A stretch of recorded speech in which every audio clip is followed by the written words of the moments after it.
Sounds to which we normally listen, for instance over the telephone or over radio, must have been amplified hundreds of times before we can hear them.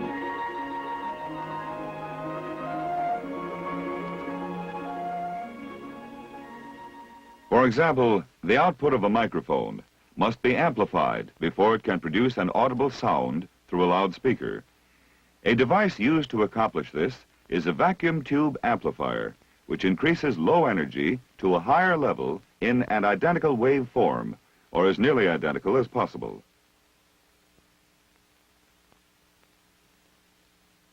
This energy is increased until the loudness or amplitude of the sound or speech heard is the same as that transmitted. Now let us examine a typical amplifier and, in general terms, see how this amplification is accomplished.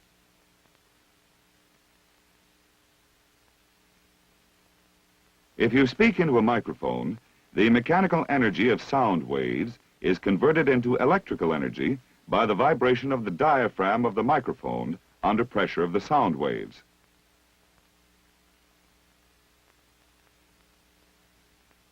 This vibration in a carbon microphone causes the diaphragm to first compress and then release the carbon granules in accordance with the pressure of the sound waves. This varies the resistance of the microphone element, which in turn causes more or less current to flow in the external circuit.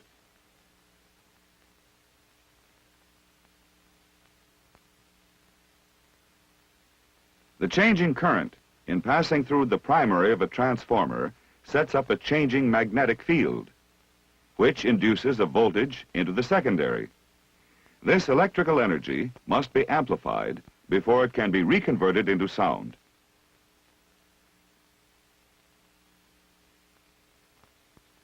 We can then apply this energy to the grid of a vacuum tube and thus cause the current through the tube to vary in accordance with the voltage applied to the grid. The changing current flow through the tube can now be used to develop a much higher voltage across a plate load and either drive a speaker or another amplifier tube.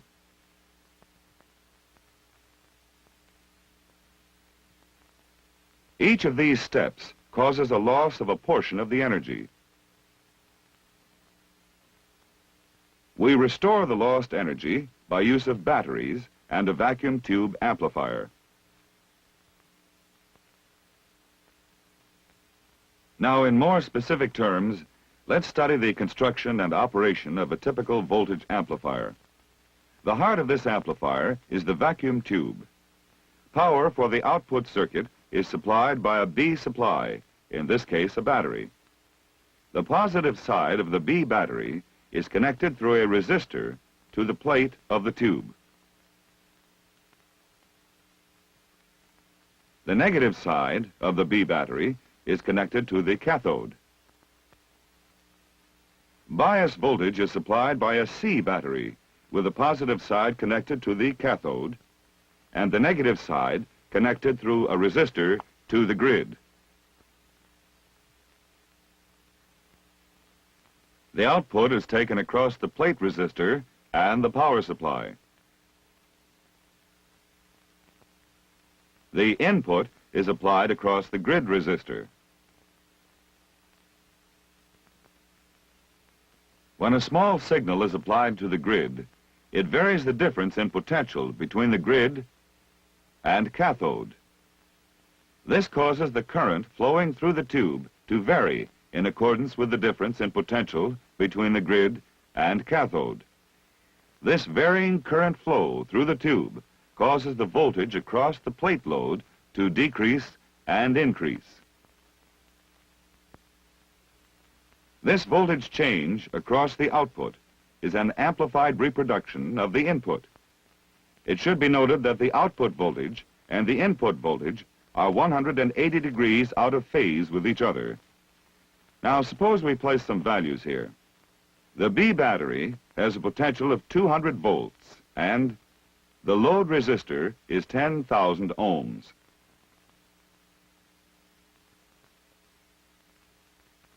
To compute E2, or the difference in potential between the plate and cathode, we must subtract E1 or the drop across the load resistor, from E3, or 200 volts. Therefore, we must first compute E1. Let's say that the bias is minus 9 volts, resulting in a static plate current of 6 milliamperes. The input signal has an amplitude of 1 volt. Using Ohm's law, we find that if we have 6 milliamperes of current flowing through a 10,000 ohm resistor, there is a 60 volt drop across the load. Subtract this 60 volts from the supply voltage of 200 volts, and we find that the difference in potential between the plate and cathode is 140 volts.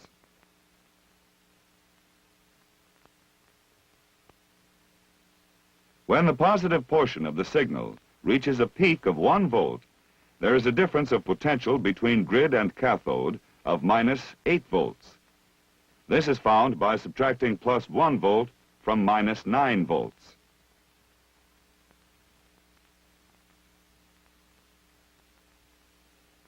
This reduction of the voltage difference between the grid and cathode allows more current to flow. If the current flow increases to 8 milliamperes, this causes the voltage across the load resistor to increase to 80 volts. The voltage between the plate and cathode will consequently decrease to 120 volts. When the signal voltage goes to a negative peak of minus 1 volt, the difference in potential between the grid and cathode becomes minus 10 volts, computed by adding minus 1 and minus 9. This increase in potential causes the current through the tube to decrease to 4 milliamperes.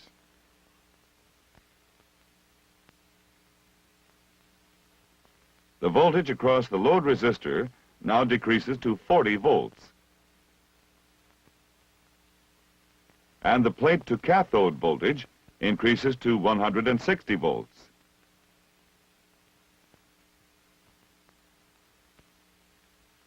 Comparing the voltage change between the grid and the cathode to the voltage change between the plate and cathode, we find that there is a 2-volt change in the grid circuit.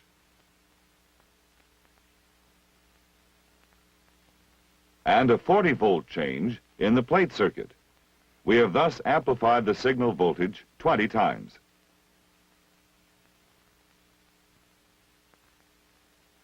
This amplified voltage is applied either to another stage of amplification, a loudspeaker, or some other device which uses the amplified output. It should be especially noted that the original signal influences only the current flow through the tube. And the plate voltage change becomes a new signal, which is an amplified reproduction of the input signal. The amount of bias placed on the tube determines its operating point.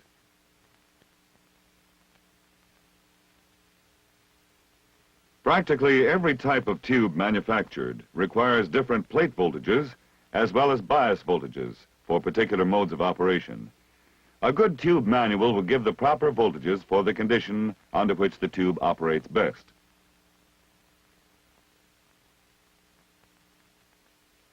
The saturation and cutoff voltages can be determined without a manual.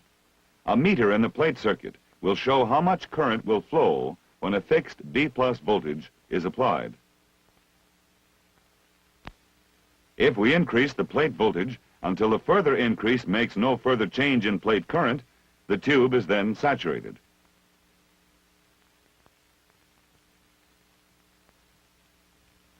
Applying a specific negative voltage on the grid decreases the plate current. This negative voltage is increased until the plate current meter reads 0. The tube is now cut off. The relationship between plate current, or IP, measured in milliamperes, and grid voltage, or EG, can be plotted on a graph. As a line is drawn from point to point, we derive a characteristic plate current curve. Note that we do not get a straight line, but a gradual movement upward until a point of saturation is reached. That portion of the curve which is straight is called the linear portion.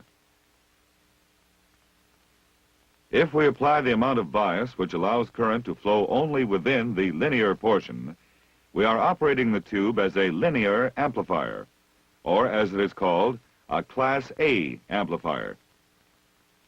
In this type, the grid is most sensitive to a minute change in grid voltage.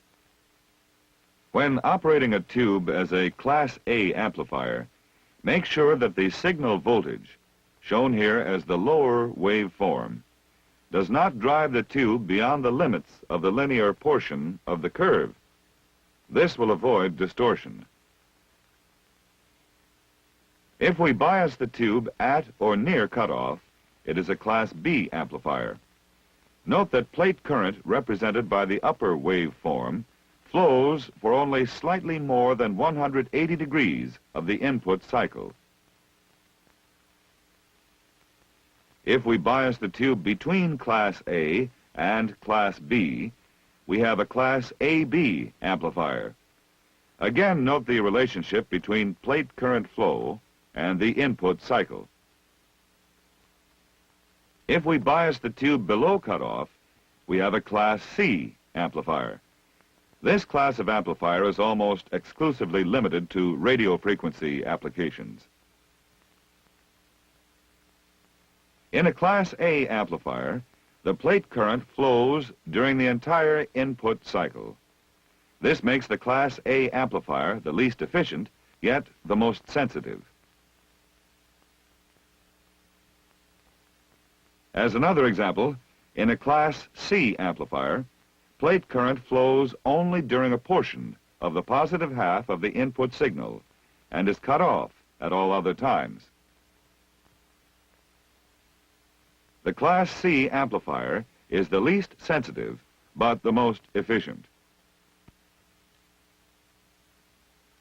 Amplifiers are also classified according to type of service, whether they are to be used as a voltage amplifier or a power amplifier.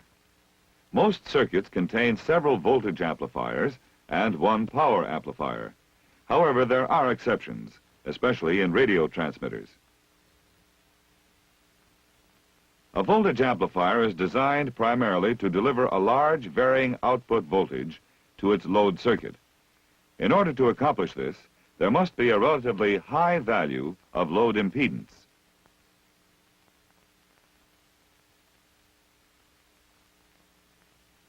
For a given vacuum tube voltage amplifier, the impedance of the load is usually as high or higher than the plate resistance of the tube. A tube manual will give the plate resistance for the tube selected and its recommended operating voltages.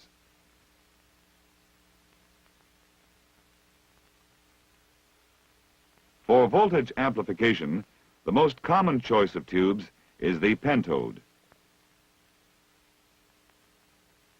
There are 4 general methods for coupling the output of an amplifier stage to a following stage or to a load. They are resistance capacitance, impedance, transformer, and direct coupling. Each method has its own particular advantages and disadvantages, and therefore is employed in circuits where its advantages can best be put to use. Resistance capacitance, or RC coupled amplifiers, are so termed because the amplifier stages are coupled by combinations of resistances and capacitors. Advantages of RC coupled amplifiers are high fidelity over a wide range of frequencies, relatively high gain, low hum pickup from nearby AC fields, small space requirements, and low cost. The disadvantages of RC coupled amplifiers are higher B+ supply voltage is required and the reactance of the coupling capacitor increases at lower frequencies, thus reducing the gain. Now let's analyze a typical RC coupled pentode amplifier.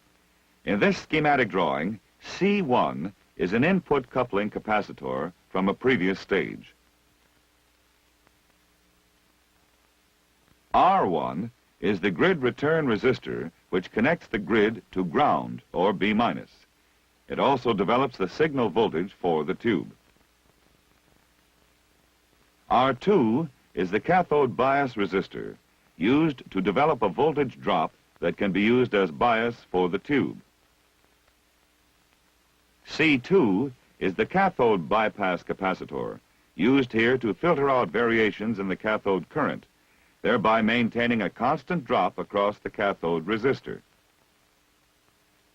C4 is the screen bypass capacitor, which serves to remove any variation in screen current from the B+ voltage and to bypass these variations to ground. R5 is used as a screen dropping resistor. Its value depends upon the potential at which the screen must operate.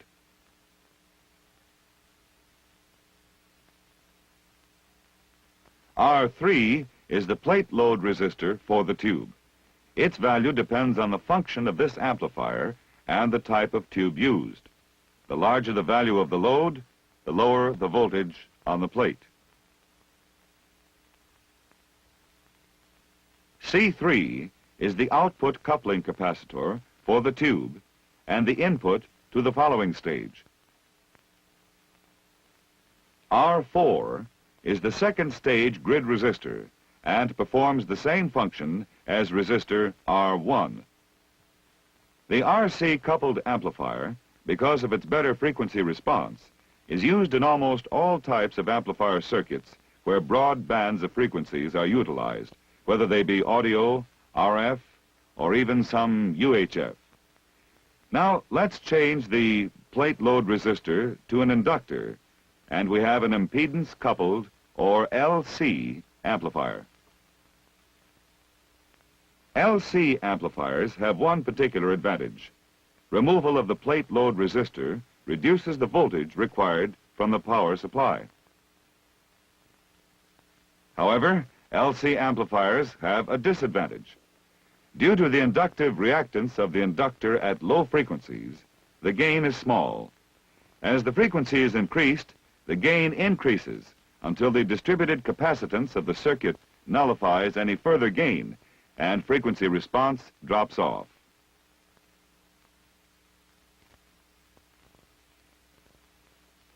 Therefore, around the middle of the audio frequency range, the LC amplifier will give maximum gain. Analysis of the circuit is essentially the same as for RC coupling. When it is desired to select one frequency out of the middle of the audio range, the inductor can be tuned by placing a capacitor across it. This makes the LC amplifier very selective.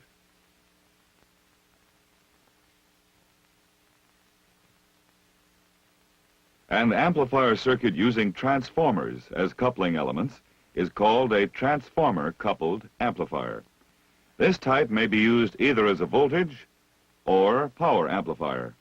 When used as a voltage amplifier, transformer design can permit stepping up the voltage between amplifiers.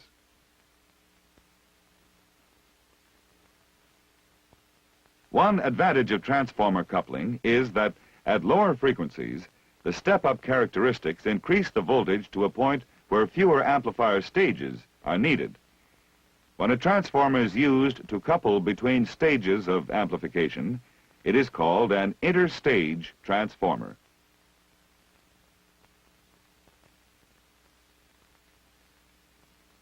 When the transformer is used in the final stage to couple the output to the device which will reproduce the sound, it is called an output transformer.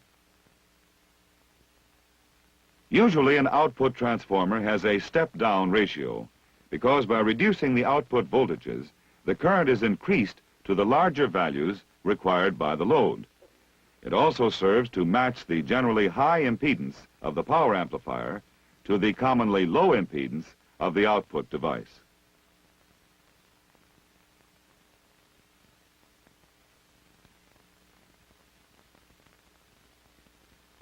Interstage transformer coupling is superior to other methods of interstage coupling in many respects. The step-up ratio permits the amplifier voltage gain to exceed the amplification factor of the tube. Transformer-coupled amplifiers can operate with a lower plate voltage. The circuit is readily adapted to push-pull operation. Transformer-coupled amplifiers have several disadvantages. The cost is greater, since the cost of transformers is considerably higher than RC coupling elements.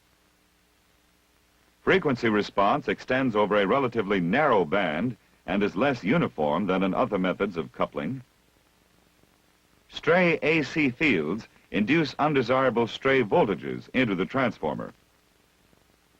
Also, interstage transformer coupling requires an amplifier tube having a low plate resistance.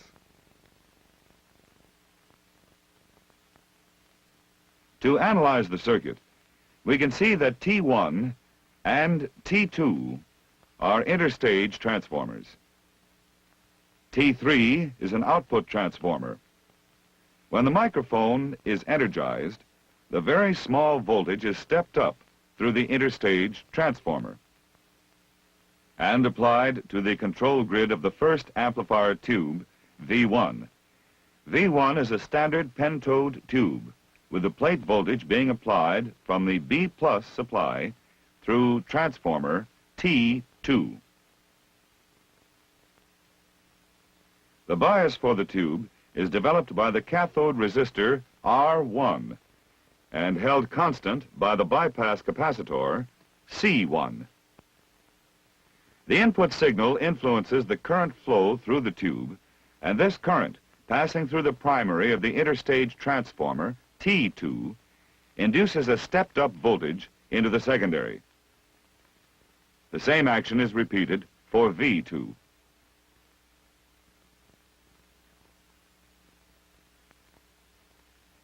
But the voltage across transformer T3 is stepped down. When voltage is stepped down, current is stepped up, resulting in small voltage but high current across the speaker. As you know, power is equal to the current squared times the resistance. Thus, sufficient power is obtained to produce sound of the required loudness. Notice that in the plate circuit of V2, there is a resistor R5 and a capacitor C4. These elements are placed in the circuit to decouple any variation in the B+ voltage around the power supply. This type of circuit is found when there is more than one stage operated from the same power supply.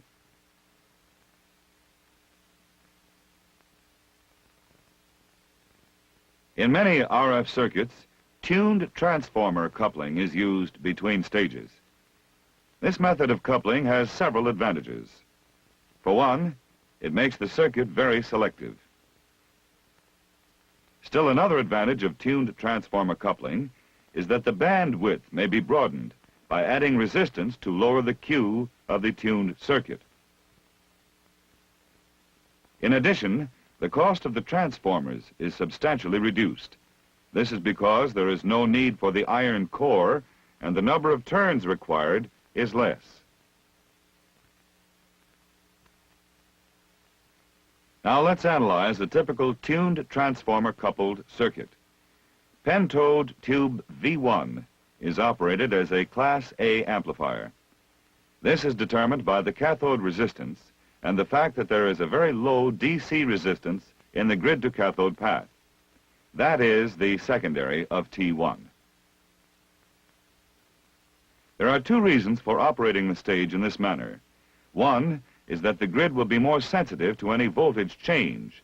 And two, the tuned transformer makes the stage very selective.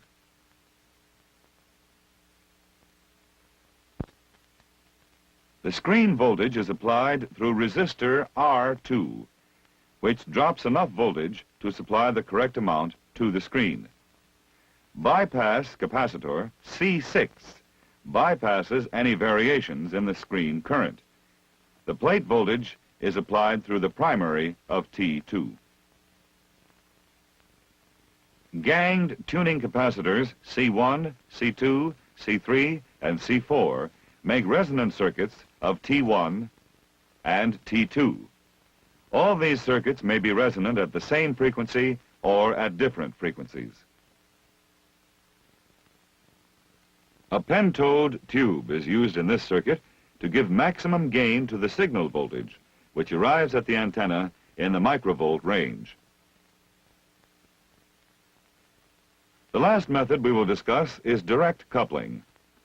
A direct coupled amplifier, DC amplifier, is a vacuum tube circuit whose coupling network consists of resistive elements and direct connections. The chief difference between this method and RC coupling is the direct connection between the plate of V1 and the grid of V2, which eliminates the coupling capacitor used in RC coupling. Direct coupled amplifiers have several advantages. One, it has excellent low-frequency response. Another advantage is that the response of DC amplifiers is the same for slow variations as it is for non-varying signals. And a direct coupled amplifier is suitable for amplifying both alternating and direct current signals. Chief disadvantage of DC amplifiers is that due to distributed capacity in the circuit, the response drops off in the high frequency range. Direct coupled amplifier circuits are used chiefly in vacuum tube voltmeters, in oscilloscope deflection amplifiers, and in radio teletype circuits. To review some of the main points, a vacuum tube amplifier amplifies sound by increasing low-level energy to a higher level in an identical waveform or as nearly identical as possible. There is a particular use and mode of operation for Class A amplifiers, Class B amplifiers, Class AB amplifiers, and Class C amplifiers. Amplifiers are also classified according to types of service, whether they are to be used as a voltage amplifier or a power amplifier. There are 4 general methods of interstage coupling. They are resistance-capacitance coupling,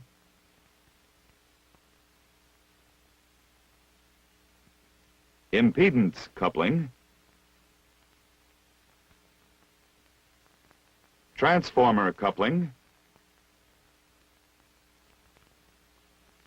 and direct coupling. It is important that you learn the theory and operation of basic amplifiers.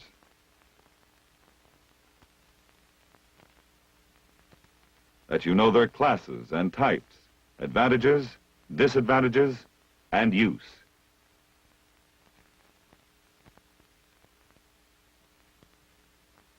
That you become thoroughly familiar with methods of coupling and multi-stage operation. It is only by a thorough understanding of all this and more that you may become an expert in the increasingly vital field of electronic equipment repair.